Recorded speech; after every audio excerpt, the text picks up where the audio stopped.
Hello, I am Alex from BoardGameCo, and welcome to A Conversation with a Duck, which was the best possible, I don't know, I just wanted a headline that pulled you in, that drew you into here, and a conversation with Quackalope or a conversation with Jesse Anderson just doesn't sound quite as appealing as a conversation with a duck. I guess that's fair. Now, Yeah, Jesse, I'd rather talk with a duck as well. You said this before, your duck is more popular, your ducks are more popular than you are. Predominantly. I would say that is probably true. So for those who don't know before, this is basically going to be a conversation. It's going to be a discussion, a who's who, what's going on, what's the conversation about. But before we get into there, if you are not yet familiar, Jesse is the face of Quackalope. Quackalope is another board game channel which you should definitely subscribe to. I will have a link in the comments down, not the comments, in the description down below. So I'm going to leave a comment, probably. You can leave a comment. Mostly about a duck. Mostly about a duck. But if you haven't checked out his stuff, you should definitely totally check out his stuff. But in the meantime, this is just a conversation. And to start with, I think the first question I have, and I think it's an obvious one, which is, why ducks? Interesting. So, and let me set this up for, first off, I have not been interviewed very much. So this is weird being on the other end of this. Normally... Have you done interviews? I do a lot of interviews. Excellent. So this is the other side. Now you can understand how it feels. But the other side is fascinating. And also, if people are wondering about the context for us being here, you are down in my studio. We're producing some videos together. Taking advantage. Yeah, well, and so we have a very fancy... Yeah, this is not the usual... I mean, hopefully you're here because you know my channel, and this is not the usual background. This is his games, his studio, his ducks, his table. It's just an opportunity So I'm very grateful for you making your way down here so we could film some projects together. Yeah. And thankful... Honored doesn't feel right, it feels more artificial, but thankful that you're... Fun. That you think it'd be interesting to talk. Why the duck? The rubber duck specifically, or the quackalope? Answer how you feel. I'm just curious. The rubber duck, because I initially ordered a series of rubber ducks thinking that I could mount horns to them to make quackalopes. Okay. And I use them, if you ever watch my videos as gameplay, I use them as positioning markers. So in cameras, especially with a top shot like we have, having something on the table that gives me a sense of where my cards can lay without something being off frame is beneficial. I genuinely never knew that. I've been watching a lot of your videos. I never knew that. These typically, not always, sometimes they're just there for aesthetics now, but especially at the very beginning, rubber ducks were used as positioning markers for where my range was, so that we could keep things from spilling off the edge. Because for gameplay videos, being able to have line of sight is valuable. Like, people would probably like to see that. As far as Quackalope as a core, name brainstorming. Back and forth on a lot of different things, and we threw away a bunch of names that were a little bit more generic. What was your second pick? Man, I bought the URL for All Offline. Okay. That's the thing. A name like All Offline or anything to do with board games, I think is more standard, and I wouldn't even start the conversation. I'd be like, oh, All Offline, that's clever, it's cute. Quackalope is a conversation starter. And that's why we went with it. It didn't exist online. For one, we own the social media, the URL. There's one beer company down in Florida that makes one bottle of beer called Quackalope. Okay. Outside of that, we're the only thing that's ever appeared. Along with that, it is, for me, fun and unique and I think memorable, but then also allows for us to establish the brand behind it. It takes longer for people to know that we are tied to board games, but I like the fact that over time we've been able to define what Quackalope is. It works. Yeah, it's also funny. Yeah, my problem is the reverse. Every time someone searches for BoardGameCo, they find this online boards game store that just sells games. For those who don't know, it's a significant problem. BoardGameCo is us. I am BoardGameCo. It's all the same. Debatable. So, from there, okay, it's interesting. Yeah. We've talked a lot about games. We've played a few games together. I know some of the games you like. I don't know if I know the games you don't like. What is your favorite game? And I won't hold you to it. Just whatever pops into your head as one of your favorite games is good enough. And why? All right, so it's going to be split. Okay. I have to answer Kingdom Death. Well, your shirt would... I'm wearing the shirt. Yeah. Anyone that's been on the channel knows that it is where I fell in love with, or was introduced with the wider realm of board games. Okay. I didn't start at Catan or Ticket to Ride. You started with Kingdom Death? Like straight up started? I played family games like Head and Foot with my grandparents and card games and Risk and stuff when I was very young. And how did you cross that bridge? I found Labyrinth Games and Puzzles in Washington, D.C. I was a very socially disconnected, new convert to the district. Sure. And needed a place to connect with people. And I'd heard of D&D before, and I'd started listening to Critical Role because I was consuming a lot of podcasts, and Okay. I'm a person who loves story, and so they gave me hours and hours of story. So I searched for Labyrinth, found out they had a intro to D&D session, showed up there, very, very nervous, very, very awkward. And they said, let's play Kingdom Death Monster instead? No. They did D&D with me. Okay. Of a one beginner session, and then I went home and I started doing things like Googling, looking for board games, and board games that could be D&D without a DM. And this was before Gloomhaven, I assume. Gloomhaven was around, but maybe not out. Because I imagine if you search for D&D board games nowadays, Gloomhaven would be like the first Probably. thing.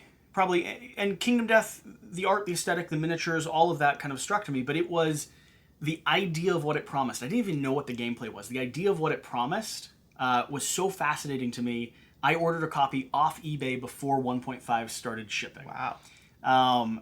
So that is my favorite game, and it still is. And I can argue it up and down on mechanics and theming and what it does. And I can argue it the other side too, why it's not right for 80% of the people that are going to look it up. Okay. I'm willing to acknowledge that. I'm less interested in them right now. I'm more interested in you. My favorite game. You said the answer was Split. Yeah, I would say my favorite game when it comes to total amount of enjoyment with the most people, which is really how I'd probably scale games, and a game that I always want to get to the table and always want to play, because that's the context for me. What really defines favorite? Is it the theme, the idea? Is it the experiences I've had as a solo player? For myself, honestly, I don't think of it so much as a necessarily definable rating system. Yeah. So much as this game is my favorite. Yeah, it's a hard answer. The game that I have had the most enjoyable experiences with, and that I'm always excited to get to the table with, the community that I have with my friends back in DC, with people here in Kentucky, is hands down going to be Root. I adore that little war game. I am biased in favor of the theming.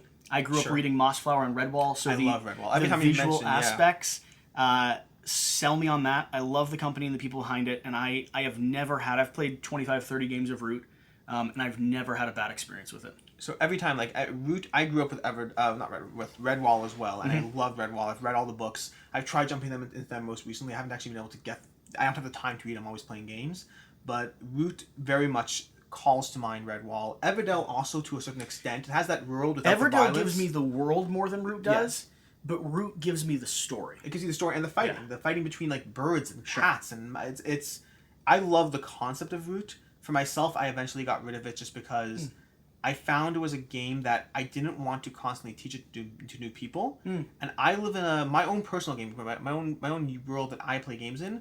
Primarily has myself and one other person as gamers, and everyone else is just playing games. They're cycling at a through. high level. No, at a very high level. We have regulars. Okay, but there's not enough consistency to play Root on a ongoing basis that I can rely on.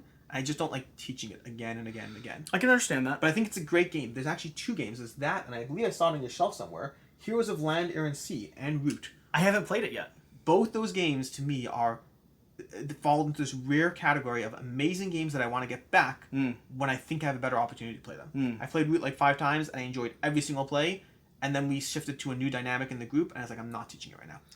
Yeah, and it's funny, because there's other lists where I could add favorites too, like favorite 4X game, or favorite game to play when I go to my grandparents, which would be Echidna Shuffle. There's so many different favorites, but Kingdom Death and Root would be my cornerstones. So speaking of myself getting rid of Root and Heroes of Land, Air, and Sea, have you ever gotten rid of a game? I've gotten rid of 2 copies of Cockroach Poker. Do you still have a copy? Have you ever gotten rid of a game that you no longer have a copy of? I didn't keep Connect 4 and Hungry Hungry Hippos after we filmed our videos on them. Anything else anything I could identify more with? No disrespect to Connect 4 or Hungry Hungry Hippos. What's that game like Fantasy Flight put out that had all the different tiles? You Discover Land of the Unknown? Oh, yes. I never played it. But you got rid of it. I think so. I'll take it. I think so. Okay, my follow-up question was going to be, why have you never gotten rid of a game? But I'm cool with that. That's good enough. I don't know that I've got... It might be in the closet, if I'm going to be honest. I'm not sure I got rid of it. Okay. Do you ever plan on getting rid of games? So, this is a loaded question. This is based on a conversation. Yeah, this is interesting because so Jan, my co-host, to mention, we have a podcast going on in which I found out while doing the podcast together with Quackalope that apparently Jesse does not get rid of games. Yeah, okay. So, all right, let's dig into this. I don't know how to dig into this. So Jan, my co-host, is a interesting opposite of me. Sure. He plays and cycles about as efficiently as you do. Yeah. I approve. I don't. If I were to get rid of things, I would get rid of nearly everything. I'd go down to like 20. But I don't like bothering selling. Okay. I like gifting. I'd be happy to gift. Sure. But it just I have gotten rid of games. I mean, I've done giveaways. I don't know if that counts. Out of my own personal collection. That counts. Yeah. That counts. I'm cool with that. So like I've done that. My problem is the I like giving, but I don't know that I bother. What Jan does is he cycles and sells and keeps his collection flowing. And I honestly really don't like paperwork. Sure. I would rather the idea of trying to sell something for $60 on eBay or cycle and trade for another game. I'd rather. Yeah, I don't enjoy that process at all. And so the reason I probably hold on to things is partially due to the opportunity I can have with them. But even if it's something that I probably won't play and I don't think I'll enjoy, I think it more prominently has to do with the fact that I don't enjoy the process of moving things, and so I just never do.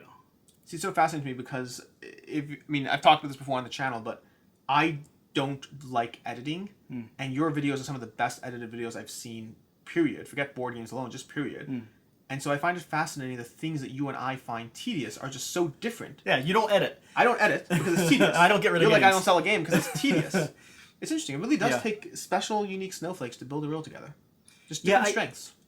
And genuinely, I'd probably be willing to go. I don't hold on to them because I have a problem with getting rid of things, but I just have a problem of taking the steps to get rid of things. I can understand. I can understand. I can get behind it.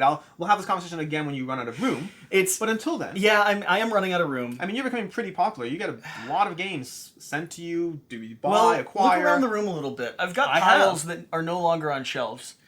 So I'm gonna have a problem soon. So we will re-examine this conversation at some point. And the podcast is interesting because maybe one day in like 20 episodes or 30 episodes, I will bring in a game that you're getting rid of instead of, because we have a concept there around keeping, stubbornly holding on to, adding to our shelf, or bringing out of our shelf. And the odds of me bringing something that's leaving my shelf are very low at the moment. Stubbornly holding on to is a category we specifically came up with for Jesse. Yeah, just so you can be part of the conversation. Just so I can join in a little bit. But maybe one day I will. Maybe one day. Yeah. So back to the history of Quackalope, which is fine. You discovered Kingdom Death Monster. You fell in love. It's your favorite game. How did that lead to a YouTube channel? What was the process there? So I've been a photographer, videographer for about 7 years. Went to college for film and media production, specifically working in commercial and the nonprofit world predominantly. When I left college, I was doing a lot of weddings and things like that. So that's my background when it comes to film and all the equipment I have. That's where it all came from. You went to school for film? Ish. I created an independent major because I specifically needed a student loan money to buy my first camera that started my first business. Okay. And so I worked with financial aid, meaning I butted heads with financial aid for a solid year and forced them into figuring out a way to... In my head, I've just been watching Hamilton, so all I have playing in my head right now is a self-starter. Like, all I have going on. Yeah. But go ahead. So that was a thing. But an independent major, I learned film while getting a degree. But when it comes to starting Quackalope, I have videos back from college years echoing Zay Frank when it comes to YouTube. I've been a fan of YouTube for ages. Zay Frank, for those of you who don't know, is like the grandfather of the... I've heard the name before my time. He inspired Philip DeFranco. He went on to be a cornerstone for BuzzFeed and does the True Facts with Animals, a viral thing that every time it goes up gets millions of hits. Never heard of it, but okay. I know he's a legend. You should look it up. Yeah. So I have videos like echoing that type of conversation back in the day. So I've been thinking about doing YouTube and doing some sort of media creation for a long period of time. It was mostly a matter of time and the ability and willingness to do it. Because one thing that I've learned over the last year or so has been the fact that like I could legitimately produce 3 to 5 videos a week. Which is awesome. I thought I could. I had a theory that I could, but I had no demonstrable evidence that I could actually continually do something. It is very hard to maintain and do. And like we have, and like that's really cool. Like that's you do a video a day. I have a leg up in the sense that I just sit down in front of the camera, I talk, I research a little bit. But you still do a video a day. It is more the active process and consistency that is more important when it comes to this platform than the production specifically. It's interesting because like one of the things I talk about, I have a video coming up, a little spoiler alert, that is going to be about ways to play games more efficiently, way to play games more. And one of the things I talk about is consistency. If you have a weekly game night or every twice a week game night, consistency breeds habit, it breeds patterns. We get into things. If you just do it when you have the opportunity, it's amazing. Before I had game night, I just played games when I'd be able to get guys together, and it was like twice a year. And as soon as I said it's going to be every single week, it happened, and it hasn't stopped. So I discovered board games because I was someone who was really good at business but really bad at socializing and felt very disconnected from a community. And board games became the community I was able to relate to. I think a lot of people have that experience because everyone can sit down at a table and have something they can focus on while they discover other people. Board games often, not always, but it's often a group of introverted people being outroverts at the moment. For a bit. Just enough to like maybe make a friendship, right? Yeah. And so I went through, I had a relationship come to an end about 2 years ago now. So we've been doing Quackalope for about a year and a half. So maybe just over 2 years, maybe 2.5 years ago now. And for a long time, that relationship was the main focus of me, of what I was doing, of what I was pursuing, like family and career and everything like that. And when that shifted, I moved back home, which is familiar, given the state of things now. But I moved back home and I had to really not only rebuild myself in a lot of ways, but really examine and try to figure out what I wanted to do. I was doing weddings at the time and doing some commercial photography work and stuff, but I didn't want that to be my career when I was 5 to 8 years down the road. Because what was my focus was now open-ended. And the only thing I had was like, well, do I want to be a wedding photographer for the next 15 years? It's good. I love doing it. No, I love doing it. I didn't want that to be my career path. And I was like, what would be the dream job or the dream place to be involved in? And it's like, well, board games. I'd love to be able to wake up and play board games or work in the board game industry or foster and build and just be directly connected with this community that I found a home in. And so the question then is, what is the dream? What is the cost to get there? And then you just have to pay that price. And I determined that 5 years, 40 hours a week, producing content consistently was the only cost between me and having a dream job when I was, I'm 27 now, so 30 to 32. Reasonable. And with life being a little bit more open-ended and me having to determine or at least have an opportunity to pursue something that was, if I'm going to put anything on a pedestal to pursue, here it is. So we're a year and a half into the process of me saying 5 years, 40 hours a week, and content every single week gets me somewhere really cool. So this is a great segue into the next question, which is, I know you recently transitioned to doing Quackalope from side to full-time, as you just addressed. You're by force, but hey. I want to set that context up. Listen, this was not supposed to be my career this summer. Supposed to be event photography. But event photography doesn't, it doesn't function very well right now. Can't imagine why. Imagine why. Yeah. But in terms of that transition, that would make you, to the best of my knowledge, I might be leaving people out, but to the best of my knowledge, there are like 4 or 5 content creators in total who do board games full-time. In terms of people who put out content for board games, podcasts, YouTube videos, whatever it is, there's like a handful of people who do it full-time. So you're potentially joining that handful. Like, what does the future of Quackalope look like from that stance? What do you envision this to be? Interesting. That's an interesting question. So there's 2 elements to it, and it's always a tricky balance because we've grown faster than we expected to. I say we, Jan and I, and then also by proxy, just all the people that we've had involved in helping and supporting. But primarily, Jan is my full-on co-host, and so we've balancing and keeping up with demand is hard. And we're always reevaluating and listening to feedback and readjusting and figuring out what we want to be and how we exist in this space. The reason we were able to go full-time, the reason I was able to go full-time, was partially because with the lockdown, I needed it. I'm lucky I'd been building this for a year and a half. And I am incredibly lucky that close to 200 people from my initial like cry for help video. I mean, It is, if you watch it, it's that. Like I'm in a worse spot. Over the weekend, moving from Washington D.C. after my career was put on hold, back to Kentucky, which is now where we are.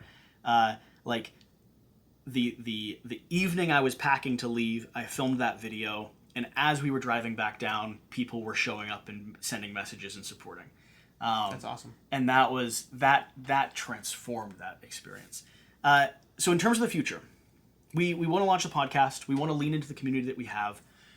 We want to continue building the support that we have on Patreon and providing additional content and extra value and figuring out how to create content that is of value to a number of people. I don't need 10,000 people on Patreon. What I genuinely need is probably 300 paying anywhere from $1 to $5 a month that are getting value out of the content we're producing there. That gets us nearly stable. And then the other side of it is because of my commercial background, we're partially a public-facing board game media and personality company, and we're partially a production company. I like doing visuals and cinematics and commercial type footage. I'll note here, you have a Gloomhaven Jaws of the Lion intro trailer you did. We did Cephalofair's commercial for Target. And if you haven't seen that, I'll link to that below as well.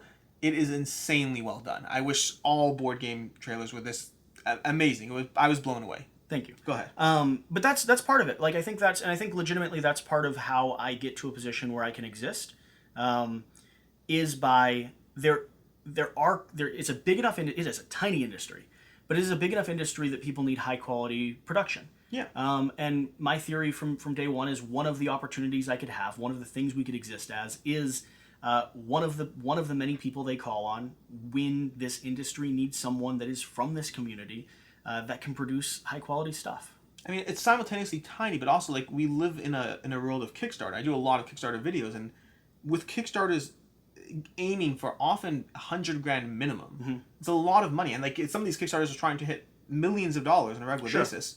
Having good content behind it is not a bad thing. No, I'm not even talking about your reviews, your playthroughs. I'm not even talking about that. I'm just talking about trailers. Yeah, trailers. I mean, the production side of things is not public facing on Quackalope. That is stuff like the commercial for Cephalofair, or How to Plays that they host or keep. Like we haven't figured out what that looks like yet, but it's growing in that way. The interesting thing is, even with a $100,000 Kickstarter, the margins are still small and tight. And so what I would always like to do, whether it is for the community we have or the publishers we're working with, or anything across the board, is I would like to be in a position where I can add value.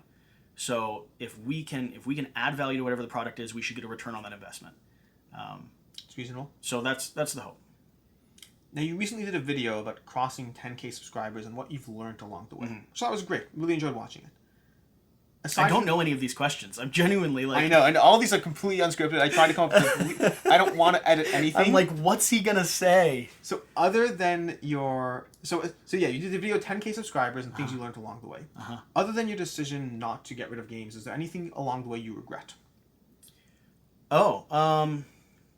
Interesting.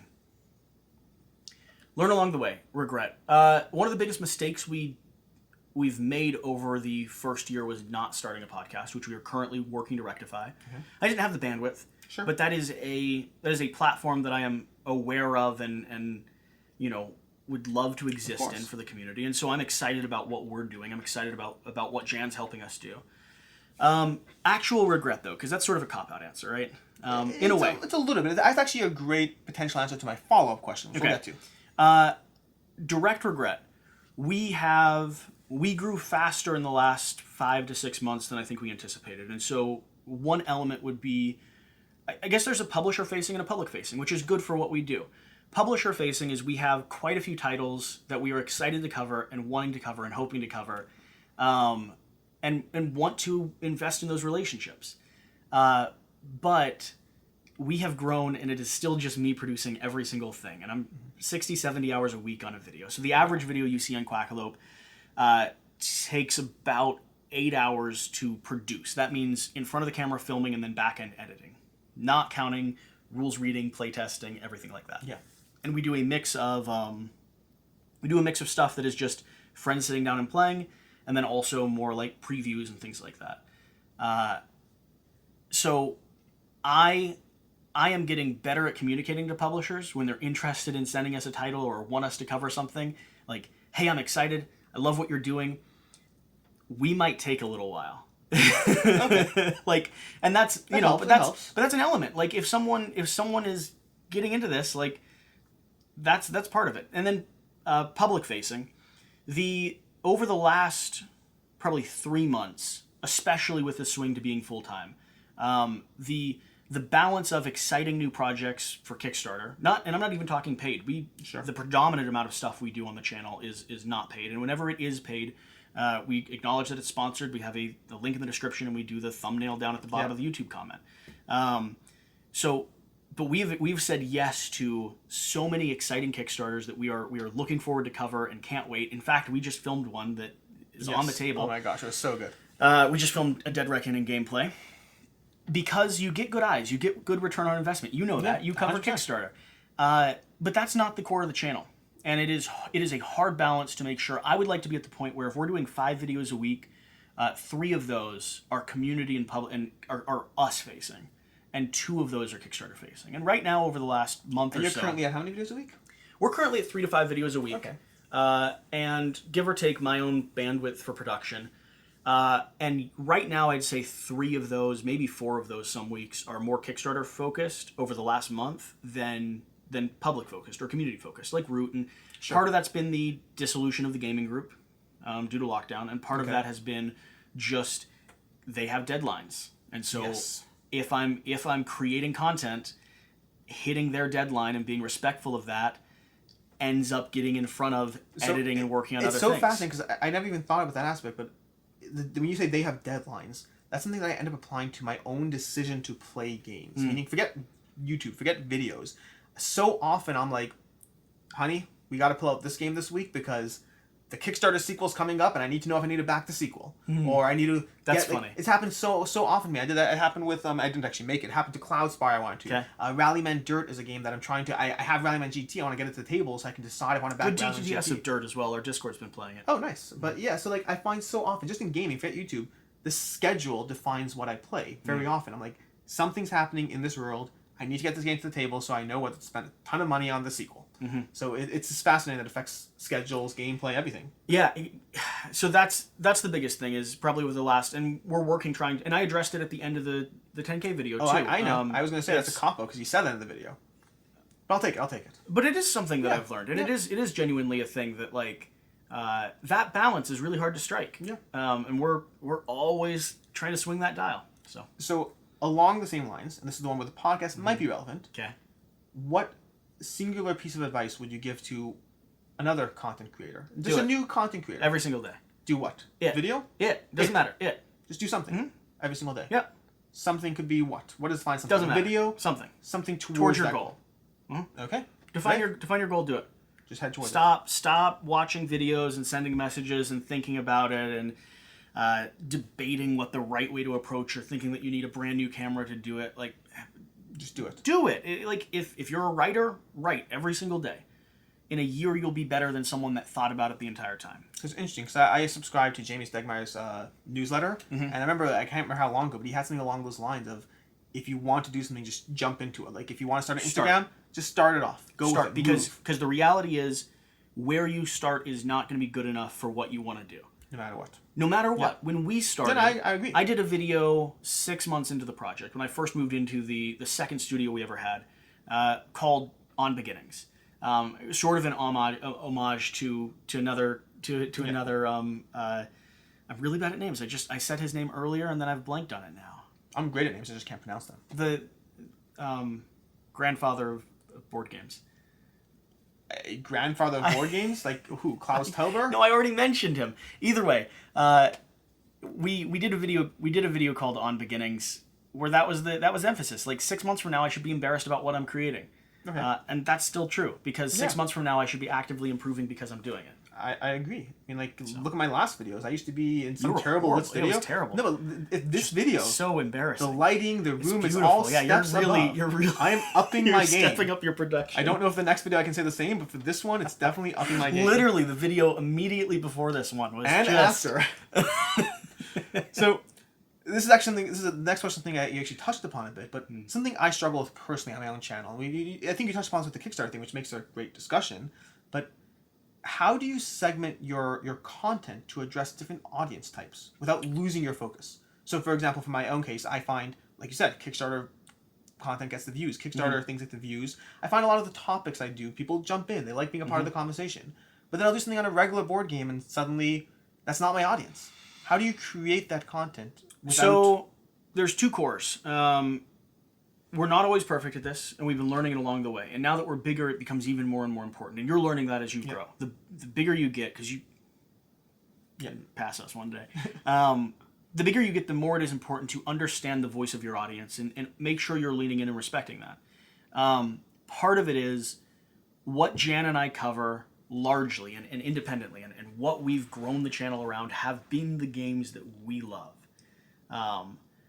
So that is Kingdom Death, and that is Root, and that is, Everdell. Mostly animals, honestly. Dale of Merchants, Everdell, Root. There's a lot of animal-themed games, primarily, which is perfect because of the ducks. So that's part of it. How do you feel about Quacks of Quedlinburg? I like Quacks. I do feel like it's an Quacks. important question.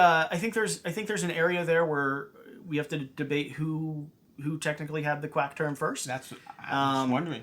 Definitely crosses a line on their part in terms of like riding our fame, but I'm not going to hold them to it. It's a good enough game. I'm happy to be small community. I'm happy to be tied to it. Yeah, that's okay.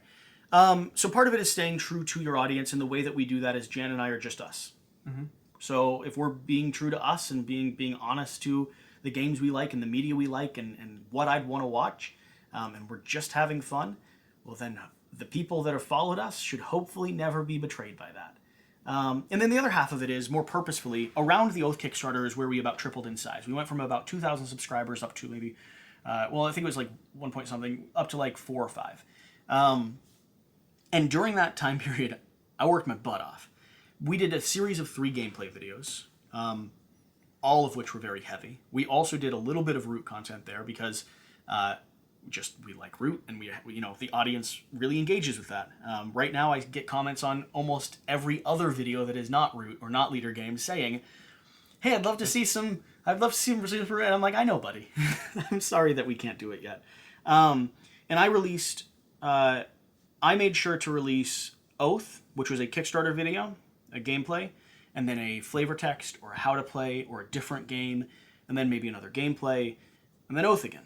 So that cycle, I wanted to try to introduce people to what we do as a channel during the time period that we had a video that was taking off, so that people that were introduced to our audience understood what we were and understood the promise that we were making to them, and didn't think that we were like, well, this is just a channel that does gameplay of Oath. And then they get 6 months of other things, and they're like, I didn't sign up for Dale of Merchants or for Kingdom Death. Well, Dale of Merchants. It's pretty close. It's pretty close. It's animals in a board game. I mean, different games. But you know what I mean? Like being purposeful with the output. And I'm not scheduled in the way that you are. That'd be another regret. I'm only just starting scheduling. Well, I found it's I should have started a year ago. Mm-hmm. And production, it's just the production on it. I usually, when you see a video go up, I have usually spent that last night finishing and posting that. I mean, really, I'm releasing gameplay of Pendulum tomorrow. Oh wow! I'm editing that tonight.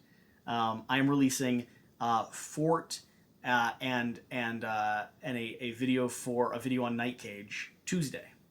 They are filmed. I am editing those tomorrow night. I'm just always, because of how long it takes to produce, always working towards the next production. Getting onto a consistent schedule is one thing that I wish I had done by now, and I'd like to get to some point, and that is another way of making a promise to your audience, because if they know Tuesday is going to be a Kickstarter day, but Thursday they're going to have gameplay out. And then choose. Friday set the expectations accordingly. And then Friday is always going to be something on Kingdom Death. Like if I could get to a schedule like that, then even if our audience isn't engaged with everything we do, I've made a promise to them that they can expect consistently. So I've started with that to an extent. I find that going back to the Kickstarter and timelines, sometimes I want to do something on Thursday, but a new Kickstarter just said I got to cover it. Well, and we're doing that on the podcast. Tuesday, Thursday. We're doing Patreon only behind the scenes test episodes right now. I have 10 of them done for Played At Once, which is the podcast we were testing beforehand, and then the Weekly Quack has one episode, and we'll be filming another one this next week. And we want to get to a point where on Patreon, on both of our Patreon accounts, support him on Patreon. We are releasing Tuesday, Thursday, Tuesday, Thursday, Tuesday, Thursday, and then once we're ready, once we know that promise is established, we can then go public and we can tell people to go there, and they can expect Tuesday, Thursday, Tuesday, Thursday. So speaking of segments, speaking of the podcast, on your channel, between podcasts, between videos, you have a variety of different things. You have playthroughs. Definitely not. You have playthroughs. You have overviews. We'll just talk about the game in an enthusiastic way with like the playthrough, the content, the whatever. You have the podcast Played At Once. You have the podcast The Weekly Quack with BoardGameCo, which I'm actually going to eliminate from this question for a reason. That's a good one. You have your Kickstarter coverage. From all the segments you covered, both those I've listed and any I forgot, what is your personal favorite segment? I thought that's where your question was going. I am eliminating the Weekly Quack because I'm involved with that. Because you know I would include that of course. He's eliminated it from the option. I can't even pick it at this point. Correct. You guys know it is. Yeah. All right. My least popular content, oh boy, is personally my favorite, which is a flavor text. Okay. We do like thematic readings with visuals and flavor text, and we are getting better and better at it. We have some stuff that I've been testing in like the Patreon with like Kingdom Death and building and writing and scripting and narrative and leaning into the story a game tells me. Is it getting more popular within that segment? We have our community. I think my theory is our community enjoys the way I experience and appreciate story. And it makes gameplay more enjoyable, and it tells how to play a game and the experience of playing a game more enjoyable, because it is really how I approach it. But our consistently, our worst viewed content is because no one else does flavor text. I'm not competing with anyone in this space. I'll be frank, I only watch your flavor text stuff because I already watch your stuff. Yeah. Otherwise, I would never touch it. And so I haven't done much of it, and I'm working on ways to do it better. If you watch our Frosthaven coverage, we did a full segmented, separate reading and presentation within the gameplay to set the tone. I've been practicing for a year and a half to bring Kingdom Death coverage to the channel, and currently we're working on a system that ties that showdown and settlement as tight as it can to make it so you have like a 45 to 60 minute watching experience with Kingdom Death would be remarkable. And then every little bit that can be removed and filled in with story, because that is what that game does. We can make a Kingdom Death TV show. I'm sure we can get sponsors. It's true. Well, yeah. We'd have to talk with Poots about that. So that is my favorite thing to do. That I am having to sneak that into the content we produce in creative ways that I think enhances it. But by golly, so effectively, this entire journey is just like a subtle way of getting Kingdom Death to the table. Oh, I had a tweet pinned at the very beginning for like 2 months that just said, "At Kingdom Death, this is all for you." So speaking of TV shows, speaking of coverage, of editing, of all that, I saw a Reddit post recently that someone was saying how they missed tabletop. They missed Will Wheaton and tabletop. And they're asking for recommendations for what's a good alternative. Mm-hmm. And your name was mentioned. Quackalope was mentioned a few times as the best alternative to tabletop. No. So aside from the fact that we're going to say yes. Along with some other really great... Others too. But this is about you right now. So I'm focusing on that. But my question is, have you considered leaning into that, of producing your gameplay, but perhaps with campy behind-the-scenes dialogue of, and you destroyed my pirate ship, or whatever. So there's two answers there. One, I mean, maybe, like, it could be fun with the right game and context, but two, no. Because it's very Hollywood to, like, go off to the side behind a closet and film outtakes, like, sitcom outtakes. I understand why people enjoy it, and I enjoy it from time to time as well, but not your thing. No, I want to make gameplays entertaining. I want to make the people that are sitting in front of the camera But it adds to the story. You're all about the flavor text. As the player, of course, it doesn't have the story, but the viewer. I'm not an actor though. Everyone he was having on his show were like, I'm really, really careful of producing content that I think comes off as genuine, as fake. I don't, and I'm not an actor.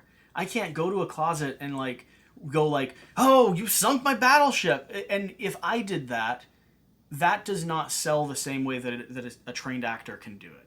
It sells as like pretty amateur and pretty fake. Interesting. And I'd be very cautious of producing something like that. Whereas if I sit down with friends and we just play, and I'm reacting live to the fact that they just sunk my battleship, that is just us. Like, and that's what we're doing. Got it. I like the idea of it, not with us. I'd produce a video. If a company wants to hire me to do it, I'll do it better than they did. Okay, I'll take it. Your current fame notwithstanding, for those viewers who don't know who you are, what is the driving reason you would give them? What is the one thing you would say as to why you should watch Quackalope? Because you've watched this whole video. That is a good reason. We do aggressively high-quality media content that hopefully, in theory, is entertaining and fun to watch. If you like board games and you want... if you like board games and you want to hang out with a community and people that... I'll tell you... There was a comment on our Frosthaven coverage. We read all the comments and respond to as many of them as we can. There was a comment on the Frosthaven coverage about 2 months after it was posted where someone said that they were having a really hard time just with life in general. And resulted in waking up and they'd turn our video on because it felt like you were sitting across the table with like friends and they'd watch it till they fell back asleep. And that comment, ever since I read that comment, and I don't know the person, I don't know who it is. It's that has become the reason why we do a bunch of it. High quality, high production content like that was what I thought it was a year and a half ago. And now it's like I met Jan through this, I met you through this, I met all the people that I'm playing games with in the Patreon and on the Discord and like from our communities like through this. And then I get like messages like that, and I'm like, all right, I said this. Everything on Frosthaven for that. In my top 10 videos where I listed you, I specifically said there were two things that drew me to Quackalope. One was the high quality content. I thought that feedback was interesting. And two was the welcoming personality. You mimicked me. Yes, I'm gonna do it again sometime. I didn't. I genuinely thought you'd. That wasn't. I initially went to my community and went, first off, he imitated me. And second off, is that true? Like, because I find other people's perceptions of you very interesting. Because you only ever kind of perceive yourself from the version of yourself that you think you have. Like, I think I'm a whirlwind. I think I talk, like, fast and quick. And have you watched my videos? I know, man, but... And so you did your imitation where it was like slow and paced, and I was like, is that what it really is like? Because that's fascinating, but not the perception that I thought I had. So I thought that was interesting that was the thing you pointed at. Yeah. And lastly, second lastly, where else can you be found? I know you have YouTube. Obviously, we're starting a podcast. You have a Patreon. Where else? You have a Discord. Anything else I'm missing? I mean, all social media.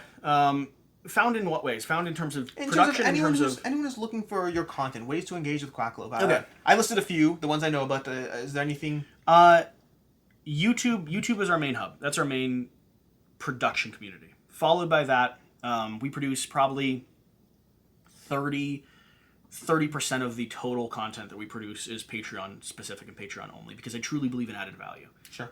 If I'm asking people to support us, we will return on that investment because everything else we do is free, and they are welcome. They are welcome, and I am glad for them to engage with that. But if they support us and value what we do enough to throw some money behind us when we really need it, we're gonna return that investment. Makes sense. So public facing would be YouTube for just content creation.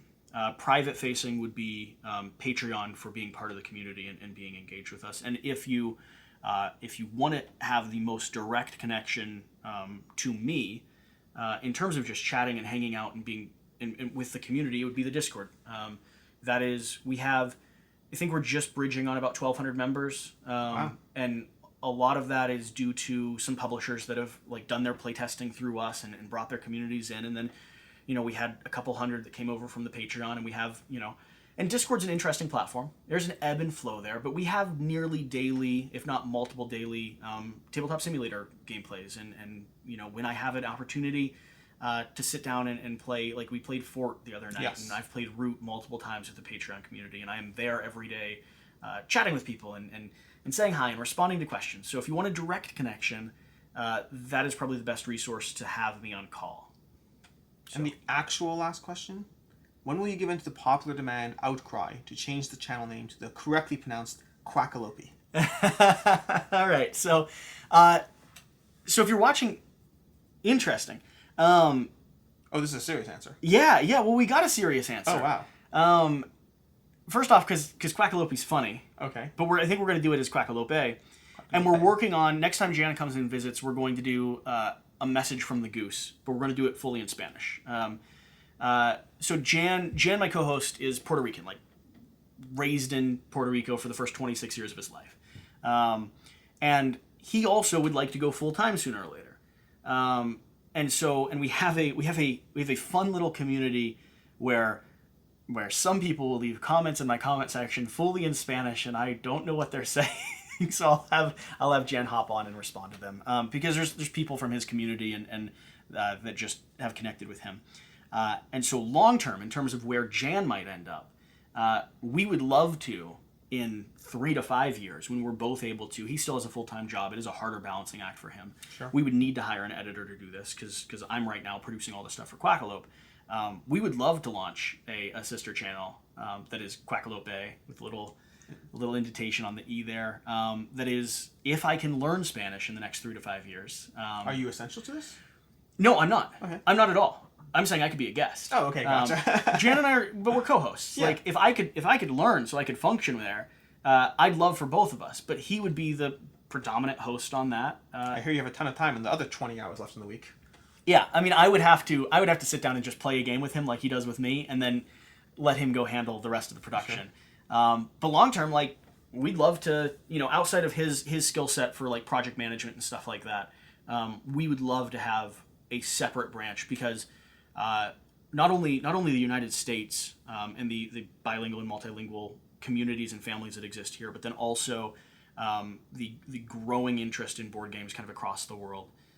That is the most reasonable and accessible way for us to grow this community and invest in the people that we care about. And so I think for Jan, so we're doing a message from the goose where he's talking to the 12 people that we have on our audience that speak directly, talking about what we'd like to do long term and what the plans are long term. So there's a serious anscer there. That's why on the comment on your video, throwaway question. Well, yeah, but the comment on your video, I was like, Quackalope works. Like that's all right. We can do that. Yeah, we'll figure that out. Cool. So I hope you enjoyed this interview. This is Jesse Anderson from Quackalope. Much more boring than a duck. Much more boring. It's worse. An interview, a conversation with a duck. Oh, exactly. The duck. What are you? Wait. What? No, I'm going to say I think probably people at this point are slightly disappointed that this is not a duck. If you didn't hear the duck talking, you weren't listening. Also, you're the duck. You're the duck in this conversation. All right, well, I'm just saying. But I'm disappointed. Like I said leave already, an angry comment down below. So like I said already, we BoardGameCo, I am doing a podcast together with Jan and Jesse from Quackalope. I will be linking that down below. It will be on my Patreon, but not behind any walls. Free to anyone. Just show you're doing it public? Yeah, we're doing public. It's private on ours. Go to his site to listen for the to next it. week. For the next week, I have to be somewhat fair. He has this much bigger Patreon. So when you say it's behind Patreon, it's like a whole bunch of people get it. When I say it's behind Patreon, I love you guys, but there's much fewer people getting it. So for the next week, it'll be free or whatever, and then after that, I'll put it behind the regular wall. You have a private RSS feed where they can download it and listen to it on their device. You should probably. The way you uploaded it looked like you did. I'll get information from him. I know nothing about this stuff. It should be available. If you go there, it should be available to link to any of your normal podcast hosts. Past that, otherwise, you mentioned Discord already. BoardGameCo, I have mentioned in the past that we will be setting up a Discord. I've slightly changed those plans. I will instead be joining Quackalope's Discord. And part of the reason for that, just the reason that happened, we're going to be doing a sub little channel in there or whatever. Sure. It's basically you guys, I mean, the community here has been absolutely amazing. Ever since I started doing this 7 months ago, it has been inspiring to be a You've part got a cool of. group of people. They're just so passionate. The audience, like- the feedback, the comments, I love it. I discovered you because my audience was like consistently going, hey, check out his heard video? of that BoardGameCo stuff? So, but it's been incredible, and you guys have really been absolutely amazing in the comments below. You guys have engaged, you guys have been respectful, polite, especially considering the content I put out and the way that could lead to such an inflammatory conversation in basically any other community. And in this community, agree or disagree, it's incredibly respectfully done, and I really admire frankly, you guys. I mean, in thousands and thousands of comments across 7 months, one time do I feel like one person was insulting. I apologize for that. So, and then similarly with Quackalope, if you're familiar with their community, or I mean, you mentioned this, you have a community, you've met people, you've grown friends, you've played games together. Similarly, Quackalope also has this incredibly engaging community, this incredibly miniature family of people playing games and just having fun, and rather than sending people to two different places, once we're already doing a podcast together, once we're already trying to do things here and there, I figure let's we'll pop on over, we'll cross the bridge over into Quackalope, show up, we'll figure it out. I'll give some context. Like over there, really, this has been a way to connect with my Patreon community that has grown into a group and a community that not only I desperately needed because I didn't have access to people, but I think a lot of the people that are there and engaged and commenting daily, we all kind of just needed our board game family, and we didn't have it. Yeah. So in general, and especially now, if your game group has currently dissolved and isn't currently meeting, which I mean, mine's only online right now. If you're looking, I mean, like you said, you have tabletop simulator games going on. We do a lot of conversations around board games and hang out. We also have publishers, and now that we're joint, like there will be publishers coming through to playtest and prototype. And when I'm reviewing games nowadays, I will oftentimes do my very best to ask members of that community to get on and play with me, so I can get honest feedback. We've seen that in some of your videos. Well, sure, and because it helps me not only get different perspectives, but honest feedback from a community of people that that aren't influenced by the fact that I'm sitting here with a wall of games to film.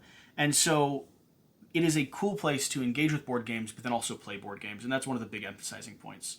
So, and you can totally direct message him there. So if you want it as accessible as possible to not bug me, leave me, that's not the whole point of this. If you want as direct access as possible to BoardGameCo, that's going to be your hub. I might decide to be interested in editing for the first time now that he said that. I can edit that out. I can do that. Well, but no, it's all good. It's all good. I'm going to message you. You'll message me. That's basically it. I hope you enjoyed this conversation. All links will be below. Quackalope's channel, the Patreon, all those relevant links will be down below. Until next time, as usual, I'm Alex. This is Jesse. I hope you enjoyed this video. Let me know, what was your favorite part? Was it the duck? Was it, I don't know what it was. Whatever it was, let me know what your favorite part of the video was down below. Wow. Comment, subscribe. That's going to be an uncomfortable series of comments. The duck. Yeah, it's just going to be the duck. Because now it's been a whole conversation with me, and you've asked them to tell them your favorite part, and it's just going to be those moments that didn't involve Quackalope talking. I'm okay with this. It's going to be like alternating big duck, medium duck, small duck. Is this payback for the game we played? Oh yeah, that was awkward. Okay, yeah, I feel bad with that. Whatever, you can watch that. In fact, I'll link to that video as well, just so you can head on over to a specific video to jump over, just so I'm there to get you familiar and all that. Until next time, thanks again, and have a good one.